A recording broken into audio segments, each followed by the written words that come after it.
পেঁপে গাছের গোড়ার মধ্যে জুতার খাল এবং গরুর আড্ডি দিচ্ছেন?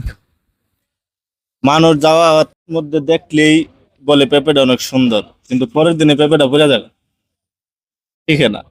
তো কয়েকজনে যুক্তি পরামর্শ দিল যে জুতার হাল, একজন আইনা দিছে জুতা, আরেকজন আইনা দিছে হাড্ডি, একজন আইনা দিছে ইট, এটি বানলে নাকি বলে আর পড়তো না। ট্রাই করে দেখতেছি কি অবস্থা, উপকারে আইলে রাখবো, আর নইলে আবার ফালাই দেবো। গাছ থেকে ফল ঝরে যায় পটাশের অভাব, ক্যালসিয়ামের অভাব, ভিটামিনের অভাবের কারণে। কিন্তু এইগুলা দিলে কি হচ্ছে, ফল ঝরবে না কোনো কথা আছে? না হইলে পরবর্তীতে আবার অন্য চিকিৎসা করব, এটা আপাতত চিকিৎসারত আছে।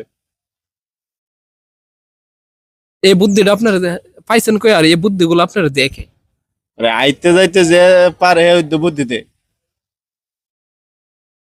বন্ধুরা কথা বলছিলাম পেঁপে গাছের মালিকের সাথে, এই ধরনের পেঁপে গাছের গোড়ার মধ্যে যে আড্ডি গুড্ডি জুতা মুতা দিয়া রাখছে, গরুর আড্ডি দিয়া রাখছে যাতে মানুষে মুখ লাগাইতে না পারে, এটা কোনো কথা?